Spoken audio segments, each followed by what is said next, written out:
देश की सीमाएं जो है वो सरहद में बदल गई हैं।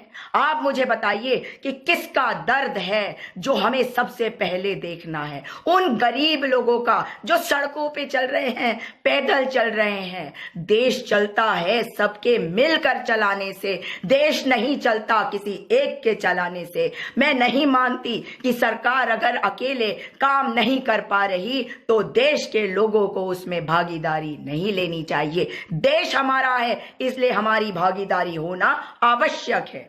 आप मुझे बताइए कि इतने सारे प्रवासी मजदूर, प्रवासी बाहर गए दूसरे राज्यों में काम करने के लिए, और आज जब वे अपने घर को लौट रहे हैं, जो उनका अधिकार है, क्यों रोक रही हैं सरकारें? क्यों नहीं हिम्मत जुटा पा रही उनको वापस उनके घरों तक पहुंचाने के लिए? कितने दुख की बात है। योगी आदित्यनाथ एक तरफ खुद को योगी बताते हैं, ये योगी हैं। योगी नाम लगा लेने से कोई योगी नहीं हो जाता। ये दूसरी आजादी की लड़ाई इस महामारी के समय में आई है। आपको समझना पड़ेगा। ये सोचते हैं आप कि जिनको हमने चुन लिया वे सक्षम है हमारे ऊपर सत्ता, हमारी सत्ता संभालने के लिए, हम पर राज करने के लिए, हमें रास्ता दिखाने के लिए, परंतु नहीं। अब ये साफ हो गया है कि नहीं, ये सरकारें जो हैं इन्हें ये पता ही नहीं कि करना क्या है। ये अहंकार में डूबी, इनके अंदर हीन भावना है। ये किसी और की मदद इसलिए नहीं ले रही क्योंकि ये डरते हैं। ये डरपोक सरकार है। योगी आदित्यनाथ की सरकार डरपोक सरकार है। इन्हें खुद ही नहीं पता कि इन्हें करना क्या है। जब प्रियंका गांधी ने रिक्वेस्ट करी उत्तर प्रदेश सरकार से कि आप हमें परमिशन दीजिए, हम 1000 बसेस भेजेंगे, तो उनको परमिशन दी गई। उनको कहा गया कि आप सारी गाड़ियों की लिस्ट भेजिए, ड्राइविंग लाइसेंस भेजिए, ड्राइवर का, कंडक्टर के डिटेल्स भेजिए और बताइए कि कितने लोग किसमें जाएंगे। सारे डिटेल्स भेज दिए गए और उसके बाद उन्होंने कहा कि इसमें बहुत सारी बसेस ऐसी हैं जो बसेस नहीं है। ये क्या हो रहा है? एक तरफ सिद्धार्थ नारायण सिंह या क्या नाम है उनका, वे बातें करते हैं बड़ी बड़ी, उन्हें पता नहीं वो कह क्या रहे हैं। एक तरफ सवाल उठा रहे हैं राहुल गांधी और प्रियंका गांधी के ऊपर। क्या वो देश के नागरिक नहीं हैं? वो देश के ना सिर्फ नागरिक हैं परंतु एक पार्टी के, एक राजनीतिक दल के नेता हैं। वे सरकार के साथ भागीदारी करना चाहते हैं, सरकार की मदद करना चाहते हैं, क्योंकि ये जो दर्द है ना दिल के अंदर, आपके और मेरे, हम सबके, ये योगी आदित्यनाथ के अंदर नहीं है, क्योंकि हीन भावना से ग्रसित है। इंफीरियोरिटी कॉम्प्लेक्स है। योगी आदित्यनाथ आप डरते हैं। आप डर गए प्रियंका गांधी से, क्योंकि प्रियंका गांधी चेहरा है उत्तर प्रदेश में कांग्रेस का। इस वजह से आप देख रहे हैं कि किस तरह से गंदी राजनीति कर सके। आपने कांग्रेस की गाड़ियां जो हैं उन्हें आने नहीं दिया। कह रहे हैं कि इन गाड़ियों को भेजो, कह रहे हैं गाड़ियों की फिटनेस करा के भेजो। उन लोगों की फिटनेस के बारे में सोचा आपने जो सड़कों पे मर जा रहे हैं? आपकी सड़कों पे चले जा रहे हैं, खेतों के रास्ते, नहर के बगल से। आप तो उन्हें रोक नहीं पा रहे, आप कुछ नहीं कर पा रहे।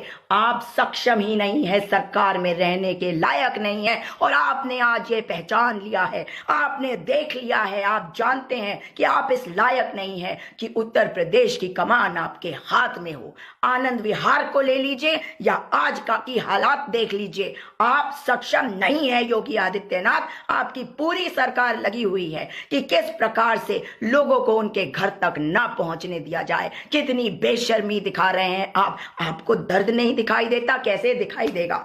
एक तरफ अपने नाम के आगे योगी लगा रखा है आपने और कहते हैं कि आप योगी हैं, मगर आपके अंदर सत्ता का लालच है, वरना सत्ता को भोगने का सुख आप नहीं चाहते। आप छोड़ देते सत्ता, आप कहते कि सत्ता नहीं, लोग मेरे लिए आवश्यक है। एक एक नागरिक का दिल में, एक एक भारतीय नागरिक के दिल में दर्द है आज। एक एक नागरिक भारत का परेशान है आज, क्योंकि जब सड़कों पे वो बच्चों को बक्सों के ऊपर सोते देख रहा है, लोगों को गोदी में उठाकर ले जाते देखा जा रहा है, कोई अपनी माँ को ले जा रहा है, एक माँ अपने 2 बच्चों को एक कंधे पे एक गोदी में लेकर चली जा रही है, एक लड़की साइकिल पे चली जा रही है, कितनी दूर चली जा रही है। आपको मगर शर्म नहीं आई? आज आपने जो किया है शर्मसार कर दिया है, मानवता को शर्मसार कर दिया है, आपने हिंदुस्तान को शर्मसार कर दिया है। आप कहते हैं कि आप लोगों की चिंता करते हैं, नहीं योगी आदित्यनाथ जी, आपको अपनी सत्ता की चिंता है, आपको अपनी कुर्सी जाती हुई दिख रही है। ऐसा लग रहा है आपको कि अगर प्रियंका गांधी की बसेस जो हैं वो लोगों को उनके गंतव्य तक पहुंचा देगी तो कहीं आपकी कुर्सी हिल जाएगी। क्या ये समय है ये सब सोचने का? जब सरकार कुछ ना कर पा रही हो तो देश का हर व्यक्ति साथ में आकर मिलकर साथ में अपनी सरकार के योगदान करके अगर कुछ करता है ऐसे महामारी के समय में तो ही देश आगे बढ़ता है, तो ही देश जीतता है। परंतु आपने तो देश को हरा दिया, आप खुद हारे हुए व्यक्ति हैं। आपने क्या किया है याद दिला रहे हैं आप 1947 जो आजादी की लड़ाई थी। क्या आज महामारी के समय में लग रहा था कि हमें यह सोचना होगा कि हम अपने लोगों को कैसे बचाएं?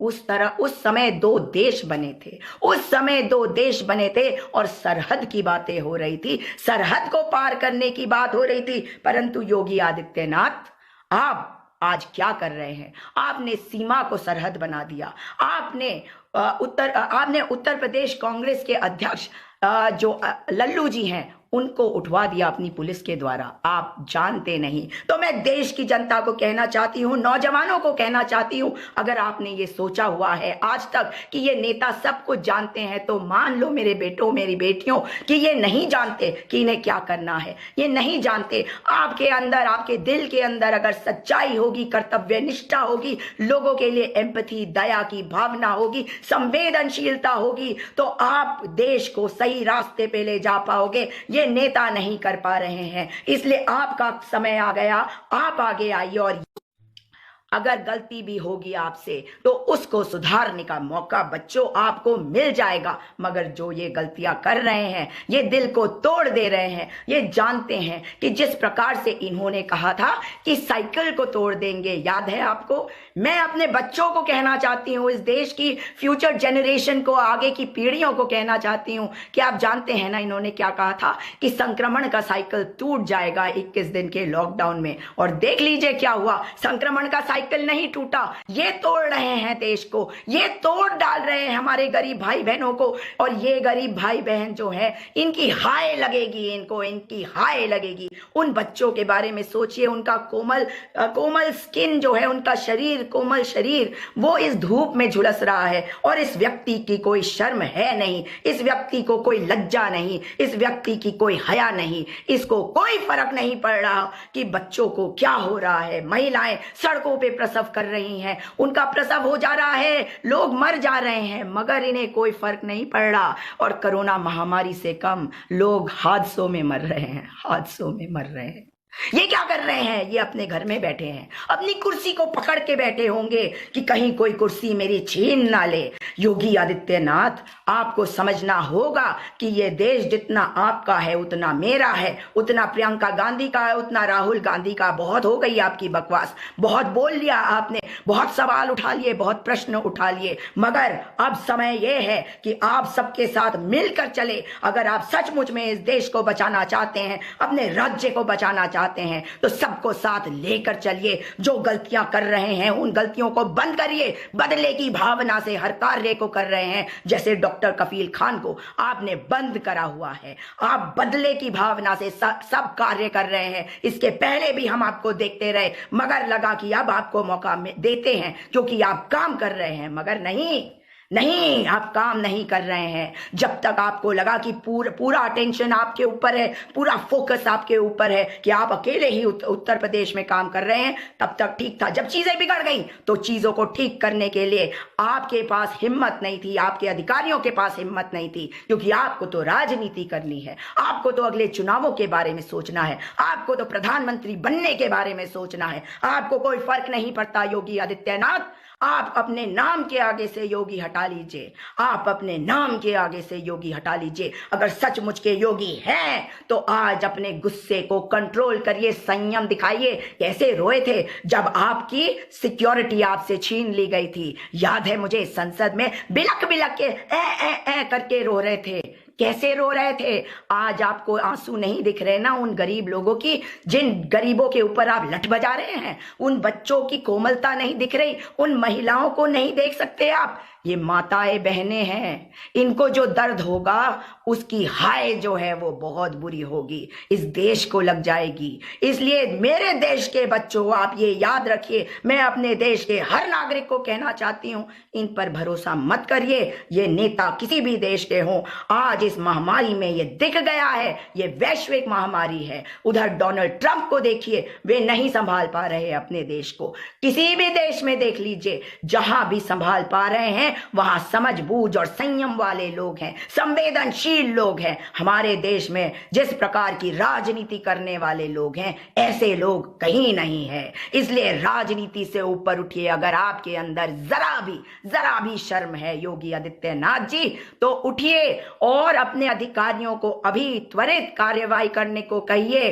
कांग्रेस पार्टी के जो नेता हैं उनको छोड़िए और ये अपना ऑब्जेक्टिव बनाएं कि किस प्रकार से जो गरीब जनता सड़कों पे चल रही है उनको घर तक पहुंचाया जाए। इसमें जिसका भी सहयोग मिलता है उसका सहयोग लेने की हिम्मत जुटाइए। हीन भावना अपनी मत दिखाइए। हमें पता है कि आप डरते हैं, आपको लगता है कि आप बदले की भावना से लोगों को डरा देंगे। कोई नहीं डरने वाला इस देश में, कोई नहीं डरने वाला। जेल में डालना है डालिए, कितने लोगों को डालेंगे, क्या क्या करेंगे? आप ये नहीं देख रहे कि छोटे छोटे बच्चों का क्या हाल हो रहा है? बिना दूध के बिलख रहे बच्चे, बिना चप्पल के चल रहे बच्चे, माताएं बहनें, कितनी कितनी उम्र के लोग हैं। और आप लोगों ने कहा था कि 21 दिन के लॉकडाउन में संक्रमण का साइकिल टूट जाएगा। जब 100 केस नहीं थे, आज लाख केसेस से ऊपर चले गए और आप कुछ नहीं कर पा रहे। आपके अंदर ताकत नहीं करने की। अगर सचमुच में ताकत है, अगर आपके अंदर हिम्मत है, तो योगी आदित्यनाथ अपनी कुर्सी को कुछ देर छोड़ के बाहर आइए और अपने अधिकारियों को कहिए कि उन गरीब लोगों को उनके घर तक पहुंचाए। उन बच्चों को जो गरीब घरों में पैदा हुए हैं, याद रखिए ये बड़े होंगे तो नहीं भूलेंगे। वैसे ही जैसे आजादी की लड़ाई के बाद पार्टीशन के दर्द को बहुत से लोग आज तक नहीं भूल पाए। नफरत की राजनीति को छोड़ दीजिए। नफरत की राजनीति की फसल आप काट रहे हैं जो, ये आपको ज्यादा दूर तक नहीं ले जाएगा। देश के हित में सोचिए, देश के लिए सोचिए, देश के नागरिकों के बारे में सोचिए। जो लोग अपने घरों में बैठे हैं जैसे मैं, हमें तकलीफ हो रही है इन गरीबों को देखकर। और आपके कितने सपोर्टर हैं आज जो आपके विरुद्ध बोल रहे हैं कि सिस्टम का फेलियर है। जी हां, सिस्टम का फेलियर है, आपका फेलियर है। अगर आप सचमुच में चाहते हैं कि देश का भला हो, देश के नागरिकों का भला हो, तो कम से कम अब आगे आइए और जो जितना कर सकता है, जो कर सकता है उसे करने दीजिए। ये भी मानती हूं मैं कि कई बार सरकार जो है सब कुछ स्वयं नहीं कर पाती, कोई बात नहीं, पर देश तो आपका और मेरा, हम सबका है ना। तो हम क्यों नहीं सब कोई मिलकर इन गरीबों की सुरक्षा करें, इनकी रक्षा करें, इनको इनके घर तक पहुंचाए। योगी आदित्यनाथ जी, आपको समझना पड़ेगा कि देश की जनता का मूड क्या हो रहा है। सड़कों पे जगह जगह पर क्यों मजदूर चले आ रहे हैं, क्यों प्रवासी चले आ रहे हैं, पुलिस पर पथराव क्यों हो जा रहा है? वो तकलीफ में है। उनकी तकलीफ को आप क्यों नहीं देख पा रहे? उनकी तकलीफ को देखिए, उस तकलीफ को आप उत्तर प्रदेश के मुखिया हैं, परंतु क्या आप उत्तर प्रदेश के मुखिया सचमुच में बन सके? नहीं बन पा रहे। योगी हैं, सत्ता छोड़ दीजिए अगर नहीं संभाल सकते, और अगर संभालने की इच्छा है तो कम से कम अब आगे आइए। कांग्रेस जो मदद कर रही है, कोई भी पार्टी कुछ भी मदद कर रही है, उनकी मदद लीजिए। मैं आपसे हाथ जोड़कर विनम्र निवेदन कर रही हूं, लोगों की मदद लीजिए। देश का एक एक व्यक्ति दुखी है, देश का एक एक नागरिक बहुत दुखी है, देश का एक एक नागरिक अपने दिल को टूटता हुआ महसूस कर रहा है, क्योंकि मेरे देश के लोग सड़कों पे हैं और ये वो हैं जो गरीब हैं। योगी आदित्यनाथ जी, फिर से निवेदन कर रही हूं, मुखिया हैं आप, सबकी मदद लीजिए। वैश्विक महामारी है, अगर आप नहीं संभाल पा रहे तो दूसरों की मदद लेने में कोई गलती नहीं है। कम से कम ये मत बनाइए देश को जो आजादी के पहले था। ध्यान रखिए, लोग नहीं भूलेंगे, जनता ना भूलेगी ना माफ करेगी। याद रखिए, या तो आज आप आगे आइए और उन बसेस को अंदर आने दीजिए, या स्वयं लोगों को उनके गंतव्य तक पहुंचाइए, और या फिर अपनी आत्मा के अंदर झांकिए